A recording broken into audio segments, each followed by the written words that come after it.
Welcome to yet another episode of Shortcast Over Coffee. Today we have with us Manu Pillai. Manu is the author of the recently released book Gods, Guns and Missionaries, which explores how European missionaries and colonialism shaped modern Hinduism. In addition to this latest book, he has authored 5 other remarkable books, links to which can be found in the description below. He is without a doubt one of my favorite voices to listen to these days, a historian who has truly made talking about history exciting and, dare I say, cool. Welcome to the podcast, Manu. Thank you. I'm glad we can finally do it. I know we've been planning this for quite a while, and now finally it's worked out. Thank you for having me. Yeah, absolutely. Yeah, where are you now? What have you been up to lately? Well, mostly traveling because the book just came out just about a month ago, which was the 21st of November was the official launch. So since then, I've just been moving from one city to the other, doing events and so on. We've covered some of the bigger towns, but then there's also some smaller, private events and all of that. Sometimes in the same place. So I've got to make multiple visits to the same city to do a series of events. So yes, I'm moving around a lot for that. Very sleep deprived. I hope it doesn't show on camera, but in a good way. There's bad stress and then there's good stress in life. This I would count as good stress. Yeah, living out of a suitcase pretty much, I guess. Yes, yeah. Yeah, like you said, it's been a month since the book has released. And before the release of the book, I've heard you say that it's going to be your most controversial book and you had the fear of getting cancelled. What made you say that, and have you been cancelled yet? No, I haven't been cancelled yet. It's possible because the book is a longish book, so people haven't read all of it yet in order to, get down to the cancellation. But to be honest, maybe I was, over cautious and maybe I thought I was a bit paranoid. But we live in times where anything to do with history anyway becomes political. It's not as if you need to say anything radical to be taken out of context or for people to deliberately misunderstand and make an issue out of it. So in this case, where I'm talking about religion, where I'm talking about a sort of conflict and clash between cultures, of course, there's creativity, there's innovation, there's all of that happening, but there's also conflict. There's also occasionally violence. There's also polemics. So when you're talking about that, when you're talking about identity, when you're talking about religion, these are not, even though I'm placing them in a historical context, these are also very alive issues today. People do not, for me, as somebody studying it, it is history, it is an academic subject. For people who are living today, I can understand that often they take it much more personally. So I understand some of those things.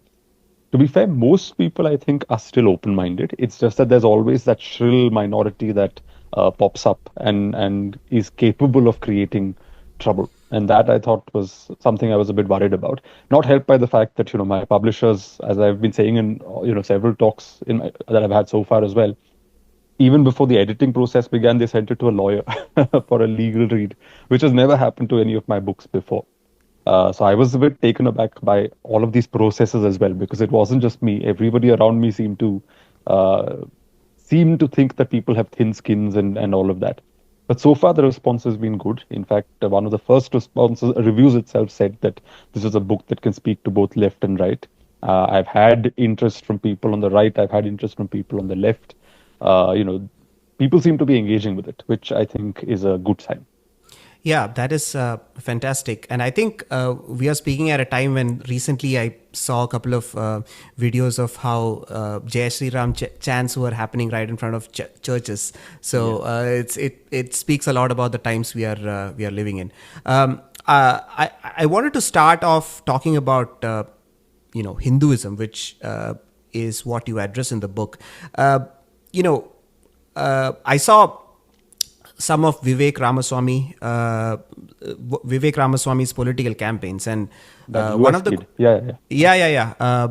He was a Republican candidate. He was not a candidate, but he ran for the primaries. yeah, yeah. So he was doing a roadshow, and someone asked him, "Isn't Hinduism paganism? To the Western eye, that is what Hinduism was."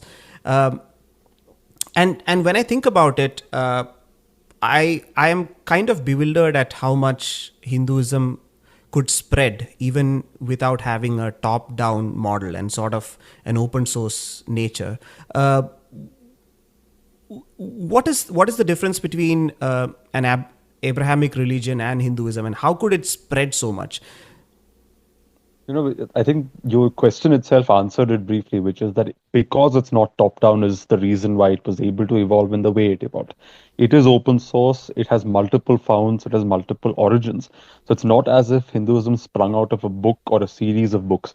Although in today's framework, in the modern period where we are confronted with religions that have a book, that have core scriptures, that have a prophet, etc., it becomes important it became important historically for Hindus to also try and examine their faith and place their faith within that framework. So we also started saying, yes, we have the Vedas, yes, we have the Gita, so we have scripture. We also had holy men.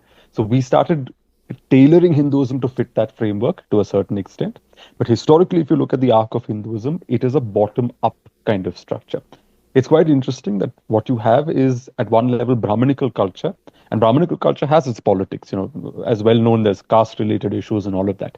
But Brahminical culture it also had a unifying impulse, which is that as Brahmins spread out around the country, they would come across all of these different cults and traditions and different religious systems, different deities. And over a period of time, they would create, often in Sanskrit, a narrative unity for it. There may not be actual unity on the ground, but a narrative unity is created. And through that narrative unity, Hinduism starts taking shape. So you have bottom up, various traditions coming up. You have a group of people consciously synthesizing those traditions into a shared worldview. Which is why when you talk of Hinduism, you're not really talking about a book or a prophet or any of those things that we associate with the Abrahamic faiths.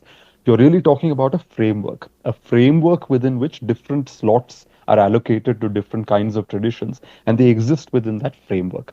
So the framework is what Hinduism is all about, not necessarily religion as we know it in Western contexts or in the context of Islam and so on. On this whole paganism thing as well, I think on the Hindu right, I've noticed on social media, because while I was researching this book, I also started following a lot of accounts to see what the conversations were around all of this. And you find that actually there are people on the Hindu right who are owning the term paganism, who are owning that term and not seeing that as a bad term.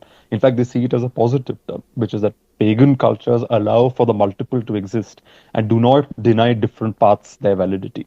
And that I thought was is an interesting creative way of looking at that term itself. So although yes, there's a critical way in which the word paganism is used, but also you can sometimes subvert that critical meaning, reclaim the word, and use it in a positive, constructive sense. But yes, so I think Hinduism is in that sense pagan. I think the confusion for a lot of people was that they think it's a polytheistic system. It is in practice, in the sense that you go to different gods for different things. But at the same time, most Hindus you will speak to do not think God lives in that idol. They only look at the image in the temple as a representation of God. And when they think of God, they are talking about some universal God. That doesn't stop them from going to specifically Madurai Meenakshi for certain things, or specifically to Sabrimala for something else, for different groups, for different purposes. But at the same time, there is an understanding that this is all different forms of the same entity that we're talking about. So it is polytheistic in terms of practice, but it is backed also or underpinned with a sort of monotheistic understanding of God. So the Hinduism that we know today has taken some shape or a significant shape during the colonial rule, right? So I want to kind of understand what was Hinduism called, like, because the official name Hinduism was probably coined around the 18th century, right? So how was the structure like? What were people identifying themselves as, or did they not have any idea that we should associate ourselves with a religion? And the other thing that completely amazes me is how the forms of the deities is pretty much similar in the north and the south, and it kind of expanded all the way till Indonesia. And I sometimes have this thought that if no one officially or made it a point to spread and convert people, be it the king or king assigned some people to spread, how did it spread so wide? I mean, I'm sure there were moments in which there were kings who actively spread Shaivism or actively spread Vaishnavism, or different sectarian groups within Hinduism also clashed with each other. So it's not the case that there wasn't that kind of a royal push or royal promotion of Hinduism. But I think in general, the reason it was able to spread and make room is that capacity for synthesis, which was that anytime it went into a new area, it did not deny what existed in that area, but it found a way to bridge what existed with what was being brought in and create a synthesis, which allowed for both to coexist with modifications. And it's not the case that, as I state in the introduction of the book itself, it's not the case in India, for example, that Brahmins go into, say, Kerala, and they modify local traditions and make it palatable to their religion or whatever. That's not exactly how it works. They themselves are also modified in the process. So the early Brahmins who migrated to Kerala, the story goes that Parshurama, as you famously know in the legend, kills his own mother. So to sort of get over that sin of matricide, he commands the first Nambutris he brings into Kerala to become matrilineal. Now, that's a story, but historically, if you look at it from a historian's lens, it is actually Brahmins coming in. They're seeing matrilineal communities and a matrilineal tradition in Kerala already, perhaps at a tribal level, and they also adopt it. Later, incoming Nambutris don't do it. So there's only one group of Nambutris in North Kerala who are matrilineal. The rest are all patriarchal. So they also have to make certain concessions. They also have to change the way they look. They also have to bring on certain customs and make certain modifications in their style and their understanding in order to create that synthesis. So both sides are engaging in a kind of give and take. And that give and take gives Hinduism a very robust, interesting, dynamic quality where it's not frozen in stone. And that's why the book begins also with the anecdote of a Maharaja who had to go to England to attend the coronation of the king in 1903. But the problem also was that as a good upper caste Hindu, he was not traditionally allowed to cross the seas and go abroad. You know that famous bar on traveling abroad and crossing the Kala Pani and all of that. Now, what do? His Brahmins basically come and they create the system or situation where they say, okay, you can't go abroad, but your deity Sri Gopalji can sit on a ship and go abroad, and you're only following him as a good devotee. So they come up with an interesting story, they come up with an interesting strategy, and Sri Gopalji sits on a ship. The ship is purified in order to carry the deity. Ganga Jal is brought in huge urns. It's shipped all the way to Britain. These people travel on this purified, sanctified ship where they're only drinking Ganga Jalam and purifying themselves and all of that. And even when they get to London, it is the deity who sits in the first carriage and the Raja sits in the second carriage and technically follows the deity. It's interesting. So on the one hand, the bar on crossing the oceans remains, but at the same time, the Raja's also managed to do what he has to do, which is to go abroad and come back without causing too much violence to the sensibilities of the orthodox people around him. So I think that capacity for like innovation is very important in why Hinduism became attractive as a system or as a framework for so many people. The earlier part of your question was also on what people were calling themselves. And that's an interesting question because Hinduism is an 18th century word. Hindu is a medieval period word. It's used originally by, Islamic sources. That's where we first find the term being used for people who live past the Sindhu River. And that's essentially how the word Hindu comes up. But it is then appropriated by people in India and used in different ways until it acquires its subsequent present day meaning that we recognize. So as early as the 14th century, the emperors of Vijayanagara in an inscription referred to themselves as Hinduraya Suratrana, which is a Sanskrit way of saying sultans among Hindu kings, because they are now living in a world of sultans because Islamic power exists in India. But they are also defining themselves as Hindu sultans or sultans among Hindu kings. So they're appropriating the term sultan, but they're also using the word Hindu to distinguish themselves as separate from Islamic sultans. Then you look at sources like and this is not just kings, you look at sources like Kabir's poetry, Vidyapati's poetry. You often find that there is a broad bifurcation they all draw between the Turk, which is the Muslim, and the Hindu, which is the non-Muslim. You look at Mughal art, and you'll find that the Muslims are always painted with their jama tied a certain way, and the Hindus tie it in the other way, left and right, and there's a difference. And you can essentially make a clear distinction between who is a Hindu and who is a Muslim in the painting based on how their upper robe is tied. So clearly, people did have a sense that was slowly evolving that, okay, there is a broad category. But what is important here is to realize that all religious identities define themselves historically against another. That is, there's always something they define themselves against. So Christianity's evolution, it did define itself against Judaism. In fact, both in some ways became isms. Judaism became what we now recognize as Judaism because it had Christianity as the other, and Christianity became Christianity because it looked at Judaism as the other. Same with Islam. Once Islam comes into India, within India, the Shaivas and the Shaktas are fighting with each other, and the Vaishnavas are fighting with each other. But already they recognize that the three groups versus the Buddhist and the Jain are still one category versus them, the Buddhist and the Jains as the Shramanic groups. So there's already a sense that there is this bifurcation available. It doesn't mean the internal contradictions have gone. It simply means that there is a sense of an overarching umbrella. It might be loose, it might not be something everybody used or referred to on an everyday basis, but at an intellectual level, there was definitely some awareness of this overarching umbrella. Then you have Islam coming into the fold and Islamic power. It's not just Islam, because Islam came to Kerala in South India, and it sort of co-opted itself into local cultural traditions very easily. It became another sect, as it were, in South India. But when it came to the north as Islamic power, where power came into the picture, you have rulers who are Islamic. They're looking at a very different form of self-definition. They're looking at a very different political culture. The values that they espouse are very different. There you start seeing a much more hardened Hindu identity slowly emerging, which is what I was referring to in the poetry of Kabir and Eknath and all of these people, where the Hindu and the Turk are seen as two broad camps that are separate. Often in these stories, they come together. There's an attempt to create a syncretic sort of bond between the two and so on. And there was a lot of syncretism. But even in attempting to build a bridge, you're essentially implicitly recognizing that there are two things that need to be bridged, right? So there is a broad sense of this happening. So it's not the case that people use the word Hindu with any regularity or identified as Hindus with any regularity till the modern period. But once modernity created the conditions where religious identity mattered and articulating it mattered, we seized on these terms with ease and started applying it with great ease. The book also points out how Charles Grant, the first man to use the word Hinduism in the late 18th century, uses it in a very negative tone. He's essentially using it to criticize Hinduism. But a few years later, Ram Mohan Roy appropriates that word and gives it a completely positive spin. And you would not have been able to appropriate a word if it was completely alien.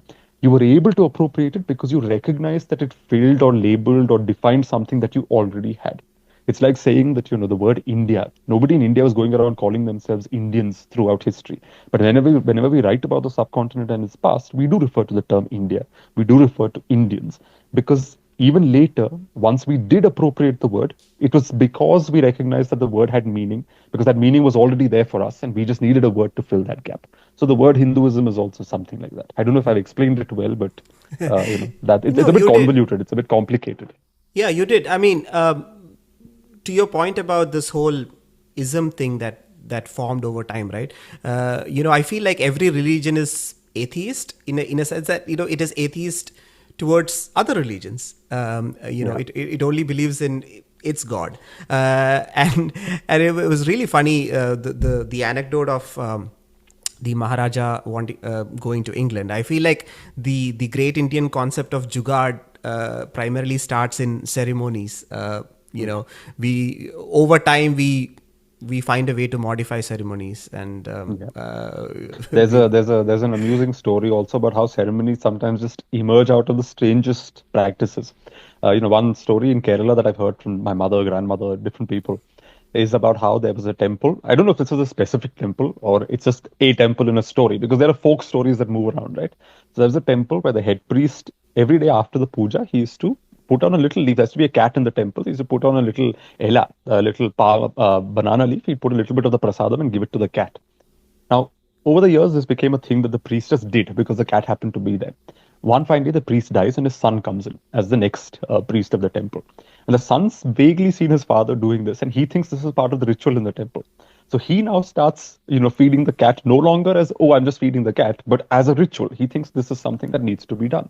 And over time, it becomes the custom that before the prasadam is even given to the devotees, it has to first be given to the cat, and that becomes a ritual in this temple. So and I find it amazing. In fact, I don't even think these are things of ridicule or to laugh at. I think it's just amazing how, because often rituals do emerge out of relatively small things and acquire meaning and then acquire a new reality.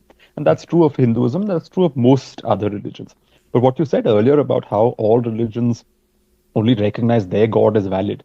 That's the striking thing about Hinduism, and one of the things that points that I make in the book, which is that when the early missionaries came into India in different parts of the country, whether it's North India, South India, different centuries, 17th century, 18th century, doesn't matter, 19th century, even 20th century, as late as Tilak, when he's discussing some of these things, you find that they often make the same case. And this is not because somebody's trained them out of a book. It's just because that framework allows it.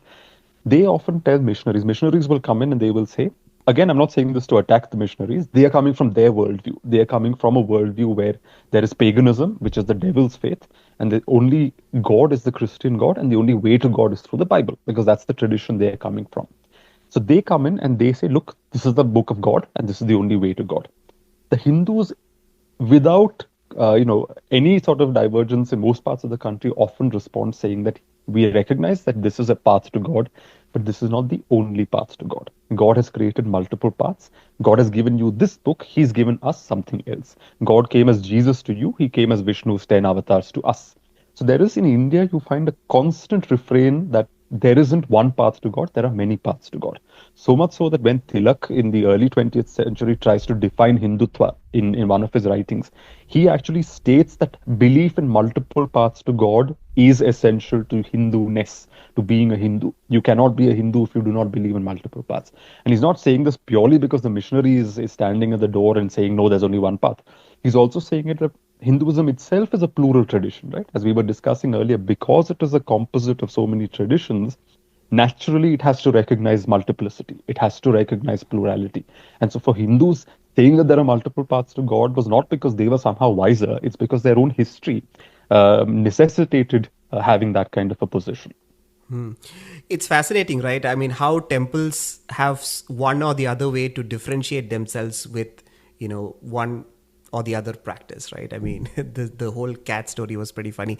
Yeah. And I remember, hearing the whole Swayambhu. I mean, Swayambhu is basically idols coming from a rock and stuff, right? So the typical Completely story, self-formed. yeah, exactly. Yeah. So the typical story is how someone is, cutting out the weed in their backyard, and the Yeah. sickle hits a stone and blood flows, and then there is a Swayambhu. I mean, this is a very common story across Kerala for people who cannot relate to the culture. Okay. It's also the case that you find a lot of deities in water bodies. So often someone's in a river and they find a deity. And that also has a historical thing, because anytime an image is damaged, or a temple deity is damaged, say there's a fire in the temple, even if that idol of the god or the image of the god is intact, it is considered damaged. And in Kerala, the custom is you put it in water. So even in my own ancestral home, we still have a column which is called the Ambala column, which is our family's own temple pond, part of our own private temple, where we are told that there is still an image at the bottom, because somewhere in the 1870s there was a fire, and that temple was originally destroyed then, and the deity was taken from the temple and put in the Ambala column. And it's still there. Somewhere under all that muck, there is still a deity. Now imagine 300 years later, somebody is digging there for something, and they find a fully formed image of God there. They don't know this history. They don't know where it's come from. It is immediately picked up and reconsecrated as a deity that has just been discovered. So that often happens. On Swayambhu, I was in Kanchipuram just last week. And I remember going to a temple there, huge carved image of Vamana. And there was a wonderful, very young priest in front, and he was generally, explaining things. And my friend asked, what I asked my friend to ask in Tamil, what is the image made of? Is it stone or is it wood? Because sometimes even the wood can look like stone after all those years and years of puja and all of the oil and things like that. And his immediate response was, no, no, this is a Swayambhu image. And obviously, I understand where it comes from. Faith, as somebody who's studying history, I'm curious about the material. I want to know, how old the image is, who carved it, and all of that. But that was not the place for me to ask that question, because for him, as a man of faith, serving the deity, it is a Swayambhu deity. So in that moment, even I bowed and I said, yes, this is a Swayambhu deity. I will take my questions elsewhere, and I'll find another way to get them answered. How fascinating. So India is this place where there are multiple deities, multiple paths of belief, and this all-inclusive framework called Hinduism. Then the Europeans come, and India has had the Portuguese, the Dutch, and the British at different times. Did they get a shocker when they came to India? And for me, it always amazes how they communicated, because there is this alien looking people or alien language, and how did they even communicate first up when they came to India? I mean, that something fascinates me. Do you have any answers to that? If you think of our present even today, right? Since it's largely to the south that they came. Kerala is the first place where Vasco da Gama landed, and then a lot of the missionaries did work in Kerala and that coast, that west coast of India.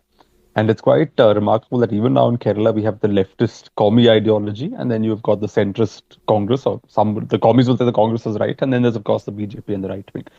Even today, with all the knowledge we have, with all the education we have, with all the data we have, people perceive the world through their ideological lenses, right? And people can take very, very strong, stringent sort of stances based on that. They will not budge, they will not give an inch because they believe so strongly in it, and they refuse to see the world from another prism. And this is despite the internet, despite knowledge, despite awareness, all of these things. Now, go back 500 years where people don't have this kind of awareness. There is entire notion of the world is built on religious identity, your own, what your religion tells you about the world. And then you come face to face with other people. Naturally, there's going to be a huge issue there because either you have to vilify them or you're completely you have to start questioning your own preconceived notions. And for most people, questioning those preconceived notions, even today, is one of the most difficult things. So the thing, what you do, you end up attacking the other. The other becomes some kind of enemy figure. And that's what essentially happened in India. Already in Europe, they had, based on their own history, as if Christianity had initially flooded through Europe and converted all the pagan religions and people there into Christians. There was already a narrative that had formed that when you worship images, when you worship idols, you're essentially worshipping the devil. You're essentially worshipping monsters. You're essentially worshipping Satan. That's the European argument that existed when Christianity originally spread there. Now, Christian missionaries and Christians come to India, and they bring the same lens to India. They see Indian deities and say, yes, these are monsters. They see, Indian gods and say, this is devil worship. This is not a worship of God, because God can only be worshipped in our way. We are worshipping God. So whatever you're worshipping is de facto devil. It is de facto a monster. It cannot be anything else. It cannot be God. Of course, it wasn't helped by the fact that in Indian temples, they would see images of Kali and Narasimha and all of that. And these are fiery gods. And then they'd be even more confused.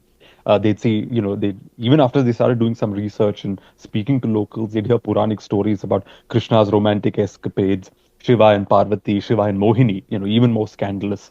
And because Mohini is technically Vishnu, so, even more scandalous in their eyes. So they're getting extremely confused. So they tarnish the whole thing with a black brush, saying that, oh, look, this is just devil worship, this is just monster worship. And there was some difficulty there.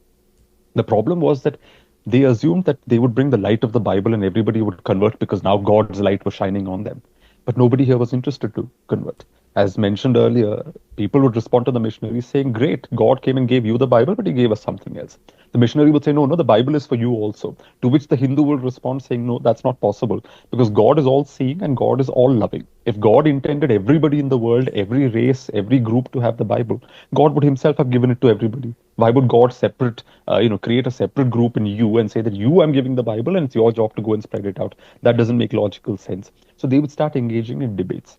That's when missionaries started realizing that, hold on, even though we have very set notions of the world, questions started to emerge in their minds as to whether their sense of the world was the complete truth. Intellectuals in Europe, especially during the Enlightenment period, they started taking an interest in non-Christian religions because they believed that this was a way of challenging dogma, this is a way of challenging inherited beliefs, and to open up the mind and to have a more intellectually robust existence. So I think that encounter between cultures is essentially why we have the modern world today, because it created so many questions, it broke down so many dogmas and so many received ideas that the only way forward was to somehow come to a new understanding of the world itself.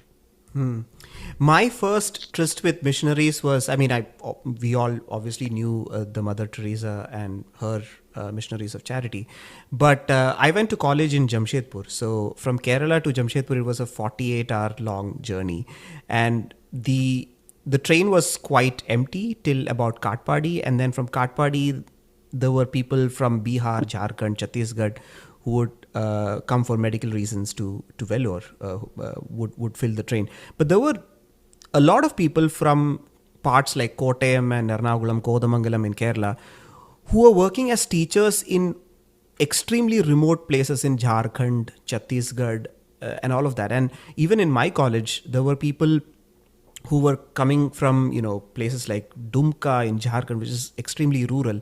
And they would tell me that all of their teachers were Mallus. And I was like, why are they working here? It was a very interesting, sort of an eye-opening experience. So when did this whole thing start, and did that have anything to do with, like you said, wanting people here in India to get incorporated into Christianity, and among the British, Dutch, and Portuguese, who were more keen on this?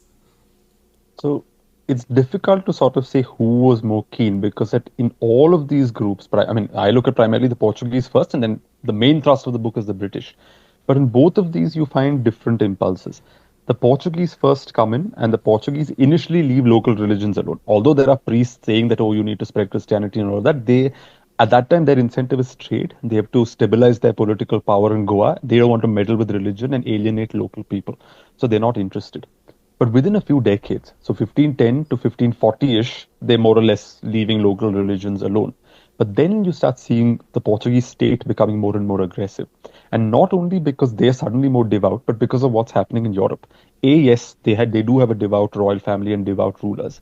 But the more important thing is that in Europe, the Protestant Reformation has begun. So the Catholic Church is under attack from Protestants after Martin Luther, who are saying that the Catholics have corrupted Christianity. So now the Catholic priests in Goa have to make a demonstration of their Christian credentials. And one way of doing it is by wiping out, as they see it, local pagan cultures and saying, look, we're going to spread Christianity. So being violent and aggressive and militant about their Christianity in the East is a way of showing people at home in the West, look, we are actually true Christians. Don't believe what the Protestants are saying about the Catholic Church. So there's that dynamic taking place. But even then, Portuguese sponsored missionaries who go into the hinterland, who go into interior India, far away from Portuguese protection, far away from the coast, far away from Portuguese ships, they cannot take an aggressive tone because they don't have the state capacity behind them. They don't have state power behind them. So they often have to Hinduize their Christianity. So you end up finding, cases like in Madurai by Roberto de Nobili essentially transforms the Bible into the fifth Veda. He essentially says that no, I'm not bringing you, something completely alien. I will make my Christianity palatable to you on your cultural terms. So in Goa, if converts were made to wear European clothing, they were told you can't have Indian names, you have to get Western names, you have to have Western surnames, local customs have to be stopped, local music is bad. All of that was happening in Goa. In Madurai, it was the opposite. It was the Christian, even after conversion, a Brahmin could wear his sacred thread, except that the cross would be added to it. The church in Madurai accepted the idea of caste and said, yes, upper caste Christians will sit in front, lower caste converts will sit at the back. The fathers, the Jesuits who had come to Madurai, instead of pressing their European style onto local people, they started dressing like local sannyasis, wearing those saffron robes, sitting down on a floor and eating out of a plantain leaf, having food that was only vegetarian, only cooked by Brahmins, to show that, just as there are Hindu holy figures, we will match up to their standards and behave exactly like that. So the Portuguese period itself, you find that in different parts of India, depending on the political context, the attitude is different. If state power is in the hands of the Portuguese, that's much more aggressive. But in areas where state power is with Hindus, Christianity actually Hinduizes itself and becomes a completely different entity. Even in Kerala, 1806, the Travancore Raja Avittam Tirunal met a British missionary, and the missionary said that, oh, my people and your local Nasrani Christians in Kerala, we're all the same. We're all part of the same Christian group. And the Raja said, no, this is not possible, because in his mind, it's completely, he can't believe that the white man and the local Christian in Kerala have anything in common other than the fact that they worship the cross and have a general faith in Jesus and so on. Because the cultural attitudes and mores were so different that they couldn't, in his mind, they couldn't belong to the same category. The same thing happens with the British also. In the initial period, the British are very reluctant to meddle with religion. They do not want missionaries. They do not want to tamper with Hindu ideas. So much so that, in fact, the British are sponsoring Hinduism. You find that they are supporting temples, they're patronizing temples, they're creating endowments in temples. Tirupati has donations from Thomas Munro. Padmanabha Swami has donations from Colonel Munro. Roose Peter made donations in Madurai. Small temples, big temples. The British are going out and actively donating to Hindu gods. When Hindu gods are led out in procession, East India Company soldiers are escorting them. White men are going and smashing coconuts at temples to participate in local culture. That's the initial trend. But again, just as with the Portuguese, back home, there is a religious revival in the 19th century. pressure starts building up at home, saying, no, no, it is your duty to civilize the native, it is your duty to spread Christianity. And a new crop of officials come in who are far more aggressive in their attitude, who are far more condescending in their racism.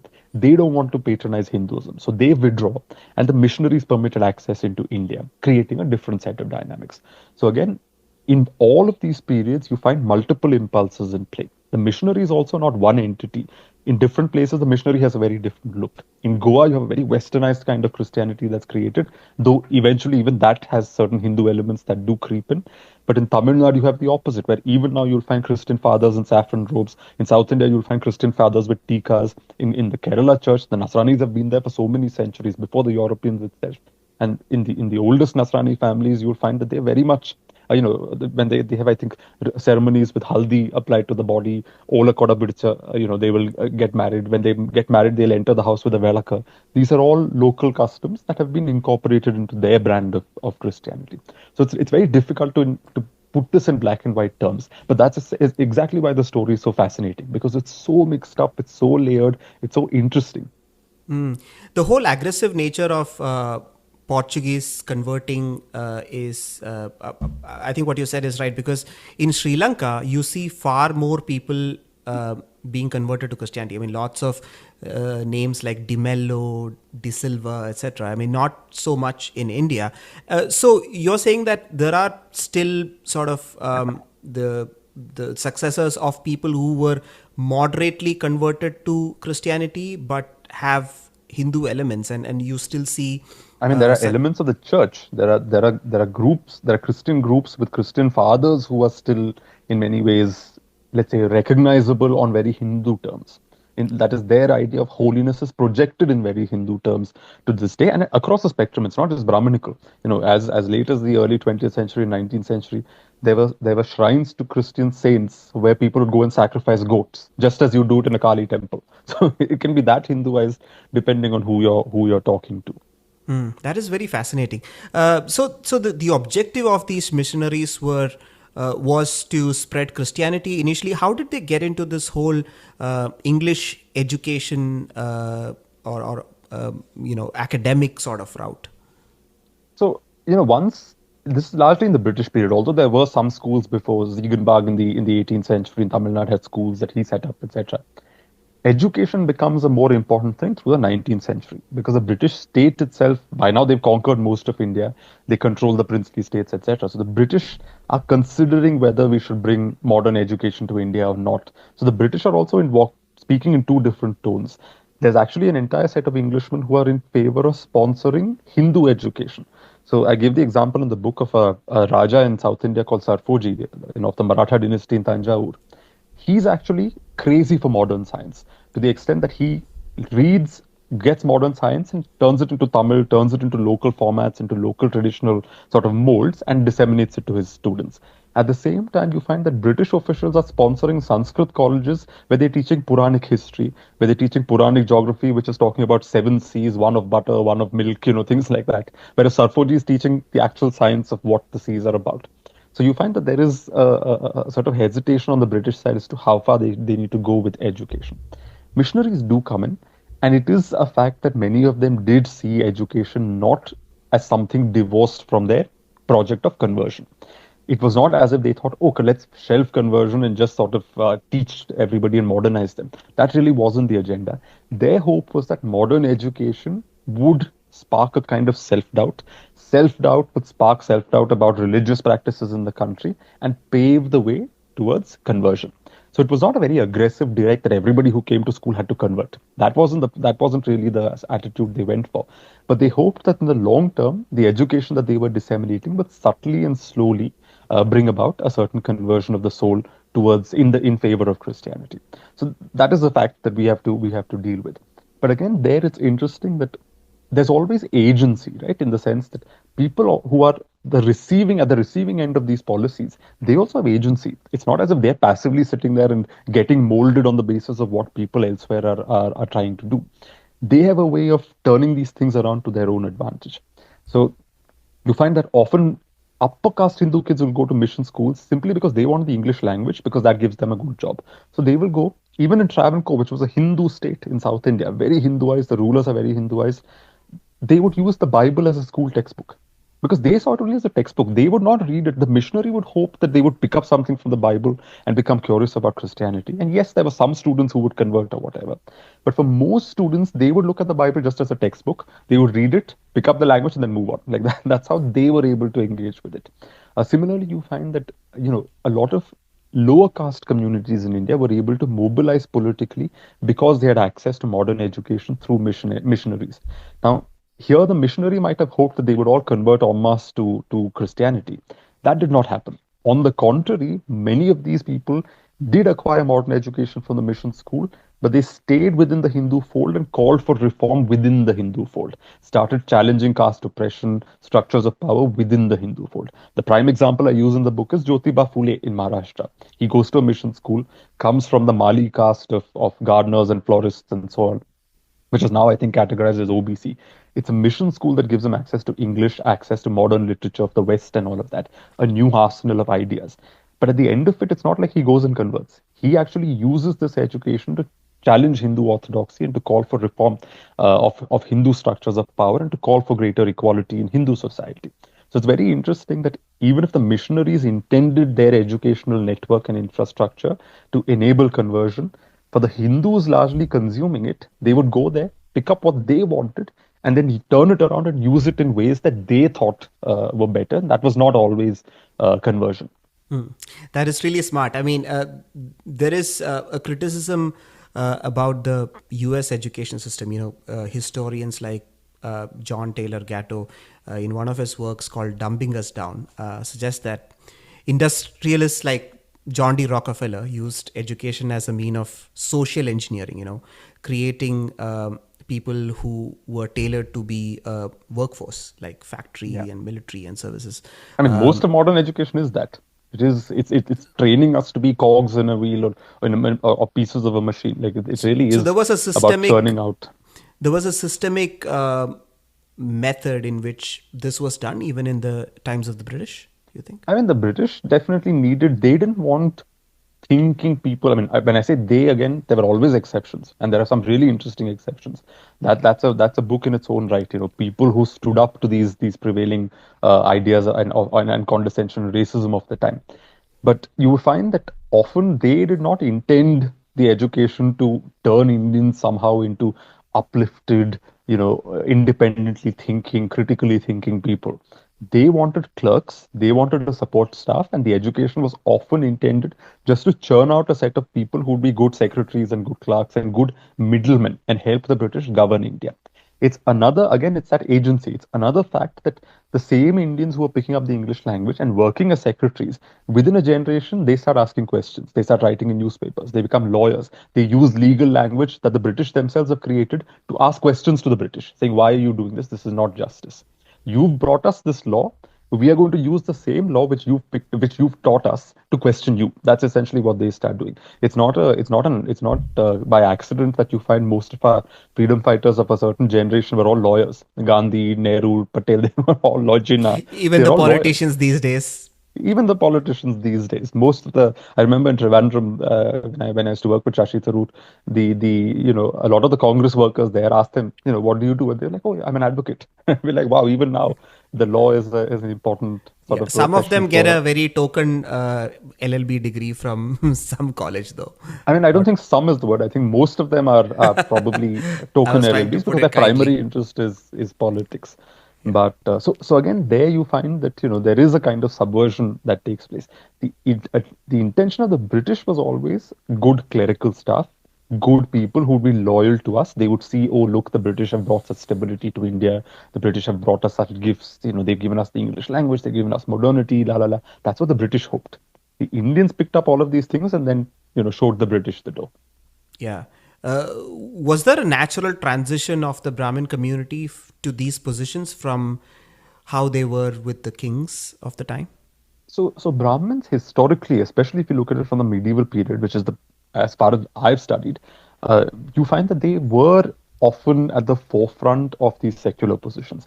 Even in Islamic courts, the Deccan Sultanates, whether it's the Mughals, in the south, you find Brahmins coming into these positions and often dominating secretarial posts. And this becomes an important source of their power. It becomes an important source. There are Orthodox Brahmins who even criticize this. In the Vishwaguna Darshana, which is this 17th century or 16th century, whatever, one of those centuries, it's a text in which two Gandharvas are flying around India and they're noticing different things. And I think flying over Maharashtra, one of them says, "Oh, look at this. Every Brahmin is sitting in a village, and instead of studying the Vedas, he's sitting and serving as an accountant to a local Shudra village head or a headman." And and it's a reflection of what was actually happening, which is that a lot of Brahmins were getting into these literate posts that required a certain kind of skill set. See, non-Brahmin communities, the dominant ones had land. So they were focused on farming, they were focused on controlling political power, they were focused on fighting. Those were the kind of professions. There were non-Brahmin scribal groups also, but Brahmins often were experts at providing these scribal services. So they became a kind of secretarial class even in pre-colonial India. Even under Tipu Sultan in the colonial period, the Mughals in the pre-colonial period, they were already like the set secretarial caste. You find Deshastha Brahmins, for example, in my previous book, False Allies, I show how as the Maratha power fell and was replaced by the East India Company, Deshastha Brahmins from Maharashtra who had fanned out across India on the back of Maratha power transferred their loyalties to the British East India Company and became the scribal and secretarial backbone of the British East India Company.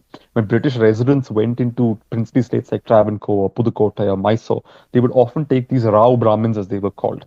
Each resident would come with his Raos. The Raos were all Deshastha Brahmins that he would bring as his secretaries, and they would often become ministers and later get ensconced in these princely states. So Brahmins were already set to be at the forefront of the educated, literate professions. And in the British period, it's a continuation of that, and it becomes even more visible in the British period. And with so much emphasis being placed on education, English language, all the old social structures starting to fail, that's when you find non-Brahmin communities also coming to school and hoping for a share of the pie, of the secretarial pie. They come into conflict with the Brahmins, and you find in South India there's the Brahmin versus the non-Brahmin movement, and in Mysore and all of those places, these issues start cropping up as well. Do you think that is one of the reasons why Indians, I mean, recently things have changed, why Indians lack that sort of entrepreneurial, conquer the world kind of mindset because of this sort of trickling down? I mean, we've always had entrepreneurial groups, right? So there are communities in India which are known to be purely entrepreneurial, to the extent that there are, all kinds of stereotypes and Yeah. jokes about how even when babies are born, they're born with, counting numbers in their brains and things like that. I've heard all kinds of weird stories of that nature, stereotypes. But at the same time, yes, I think, there is in India a tendency to privilege government jobs, to privilege service. For the longest time, I don't know if you know, in the 80s and 90s, we used to have to fill out forms, what do your parents do? And I remember a lot of kids in my school would say service. And I was like, what is service? Like, what does that even mean? But it essentially meant the parents are in some kind of, father usually is in some kind of literate job that involves some form of service to somebody. So I think there is some kind of historical root to this culture that we have in India. But again, that requires perhaps a different book and a different study. Yeah, I wonder if, those communities who are stereotyped to be great business minds had a completely different history or a different sort of transition. And that'll be interesting to look at. You mentioned about Britishers donating to temples and so on, right? We speak of keeping religion away from politics and governance. Is that one of the reasons why temple management is still under state control? Like, it's a very unique situation. This separation of religion from like secular life is again a very modern phenomenon that comes out of historical dynamics in Europe. Now, again, where you have the Protestant Reformation, all of that, there's a distinction drawn between what is the secular space, then with the Enlightenment and so on. There's a distinction between the secular realm of life and the religious realm of life. In cultures like India, that's not really the case, in the sense that these things were enmeshed together. Even now, the average Hinduism, it's not like they draw a bifurcation between this is my secular life and this is my religious life. You'll wear your school uniform, but you'll also put your bhasmam on the forehead, right? So there's a way in which both sort of coexist. And that's always been the case in India. In India, kings were political leaders, but often they were also custodians of temples, protectors of temples, and things like that. And in the early phase, when the East India Company was becoming dominant in India, the reason they were donated temples was because they were trying to fit the mold of a Hindu Raja. They were trying to behave like Indian rulers behaved, which is to patronize the religious side of things as well. They could not stand apart from religious the religious aspect of life. One of my favorite images in the book, it's in black and white, so you can't really see all the the full like beauty of the image. It shows a Hindu Brahmin priest blessing the flag of the English East India Company before some kind of a campaign in the 1840s or something. Because that's how it was. For your soldiers to go to war, they would expect certain ceremonies to be performed. You would have to perform them, and that's how you'd go. And I'm pretty sure this still happens in the Indian Army. They still have their local traditions and their local practices, which are inflected by religion. But what happens is that modernity creates a separation between the state as a secular entity and religion as sitting in a different box, which has its logic as well. But I think culturally, for a lot of people, one can understand why people can't draw a clean and neat bifurcation like that, because they still live in a culture where these things are a lot more intertwined. Yeah, I mean, even coconut is broken before an ISRO launch. Yeah, yeah. I mean, before I any mean, government office is inaugurated, yeah, you smash a coconut. yeah. No, I think I mean, and it's interesting. Is that the state promoting one religion, or is it just local practice that you do it? And I don't think there's a clear-cut answer to it. On the one hand, you can say yes, if you're very sort of stubborn on the whole secularism of the state principle, you'll say no, the state should not have any form of religious ritual before they open an office. Maybe you can have a ribbon and somebody comes and cuts it. Maybe that's the most what you is can do. that though, right? I mean, But yeah. the officials who are going to sit in that office, they come out of society. They come out of communities. For those communities, it is not proper to go into a new space without performing a ritual, without smashing that coconut. It's unholy, inauspicious, etc. So then, which one is actually valid, right? Should I sit on a high and mighty sort of intellectual horse, saying that no, no, no, this is how it should be, or should I sit on or perceive things from their perspective, where unless that coconut is smashed, I do not feel comfortable working in this office because the office has not been readied for human beings to come and occupy it, etc. So it's a strange, interesting Yeah, question. I think people who criticize this look at all of this from a very European lens, and the Indian lens is completely different, where Yeah. everything is sort of intertwined. You spoke about language and the whole Brahmin versus non-Brahmin movement in Tamil Nadu. Recently, there has been an uptick in violence and a push towards not just religion as an identity, but also language as an identity. Why do you think there is resistance in states like Tamil Nadu and Karnataka towards Hindi but not English? Well, that's a historical this thing, right? Which is that ultimately language is also deeply wedded to people's identities. And I think the feeling that a northern language is coming in, a language that is very alien, to be honest, to southern languages, that especially Tamil. I think in Kerala, people still get the hang of Hindi slightly more easily, but in Tamil Nadu and all, people really don't. I've seen that in person. It's not just hostility. It really is the case that they can't easily make that switch. So I think they see it as a kind of imposition, and there is a natural allergic reaction in our country to this kind of homogenizing impulse. Look, Hindi is spreading inevitably because what's happening also is that labor from northern states is moving to the southern states, whether it's Tamil Nadu, Kerala. They are bringing Hindi into these states, and the people who employ them are picking up tuta futa Hindi in order to speak to them. At the same time, the labor, especially in places like Kerala, many of them come with their families. The kids are going to government schools, and the kids are learning Malayalam. So there's a natural, organic kind of mixing up that is taking place, and that is inevitable. And Hindi being in many ways the language that the largest chunk of people in this country speak. And I think there's also the fact that they also come from the poorer states in this country and therefore supply the labor to other parts of the country. That also means Hindi is panning out in a way that Tamil necessarily will not. That it's not like Tamilians are going and working in Bihar on the ground and taking Tamil there. Right? So there's also elements like that of economics and all of that. So Hindi is spreading anyway, organically, and I don't think too many people object to that kind of organic spread. It's when the government or the state decides to make it a policy that we are going to push this one language over all others. That becomes a problem. The other thing also is that different states already feel that, and especially in the south, there's already a feeling that power is concentrated in the north. The northern states have too much of a say. Now, if you're giving government exams and so on, if it's going to be in a language that one chunk of the country understands but others don't, it disadvantages the other chunk. At the same time, if it's English, which nobody is at an advantage with, it's fairer, right? Somehow everybody's at an equal disadvantage with English. So it's fairer. And I think there's this emotional case people make that, oh, English was brought here by the colonizers, so we should not use the language. But historically, if you look at it, English was necessary for Indian nationalism to even emerge. always give the example of how the very first Indian National Congress meeting, the circular that goes out says that all delegates must know the English language. Otherwise, what were they going to speak to each other? You gather them in an assembly, how will they communicate with each other? They needed the English language. As I said, that language was appropriated, owned by Indians, and used as a weapon against the British. So we needn't be ashamed of speaking English because in many ways we made English our own. And today we have fine writing in English and all of those things. So it's not to say that our languages don't matter, but English is also very much now an Indian language.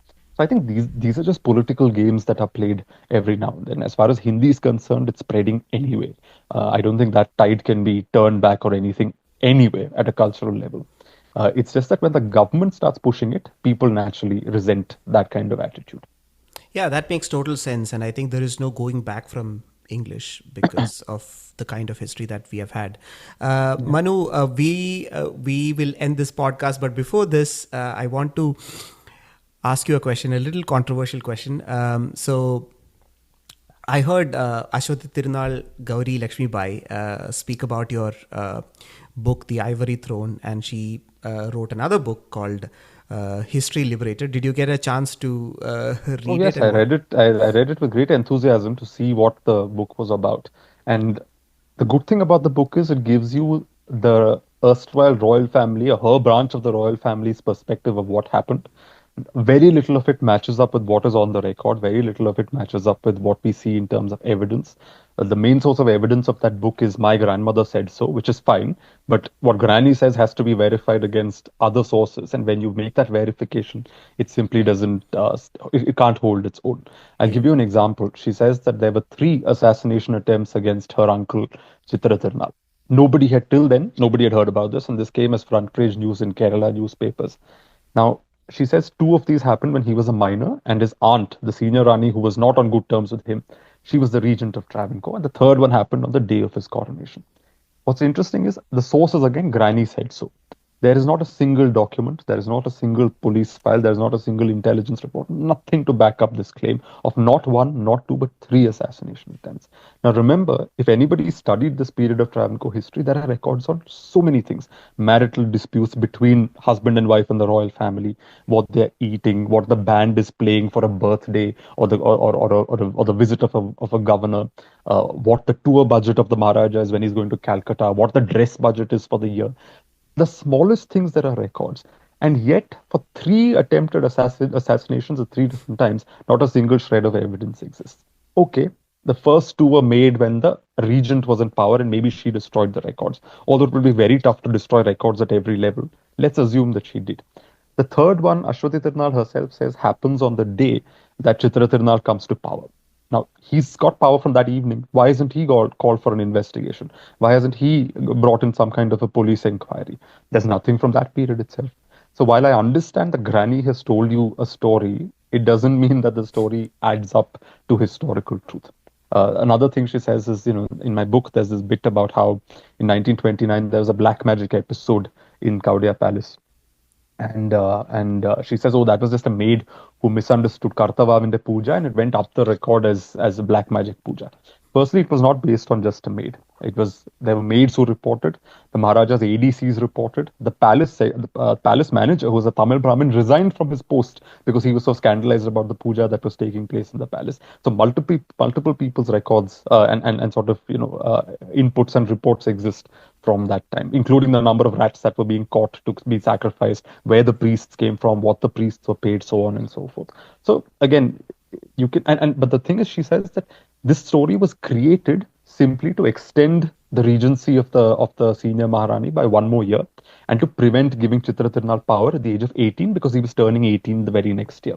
The problem with that is, for anyone who's examined the records, even before in 1927 itself, Chitra Tirunal's mother was told that he would not be becoming ruler at the age of 18.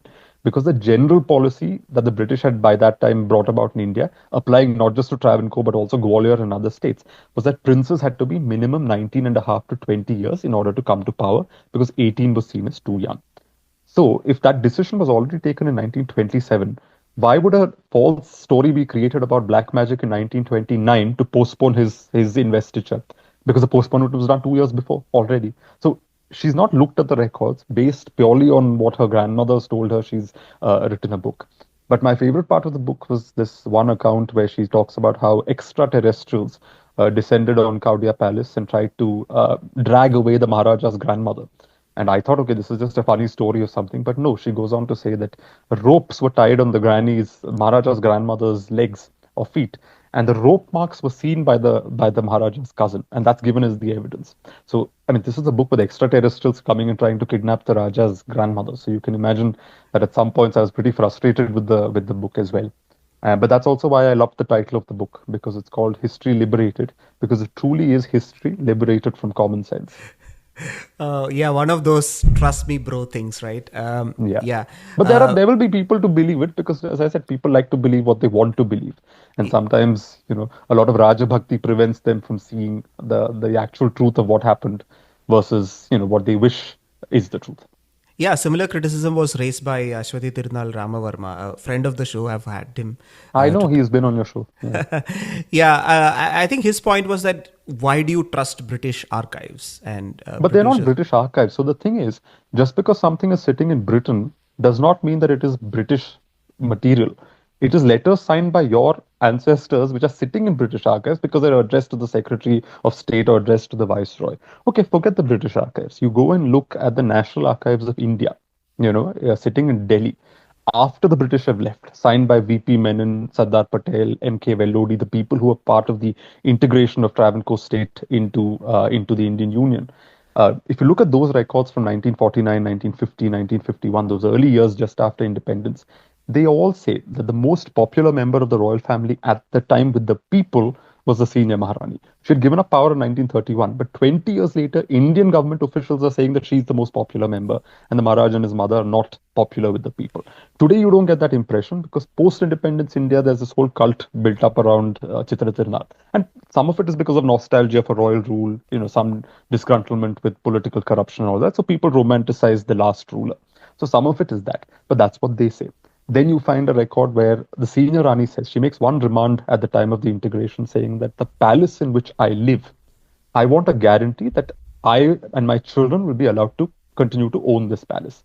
VP Menon writes to the Maharaja twice, saying that your aunt, the senior Maharani, who has ruled the state for 7 years in the past, she's requesting because he's now the owner of all the properties once the integration takes place. So technically, even her property belongs to him, her palace belongs to him.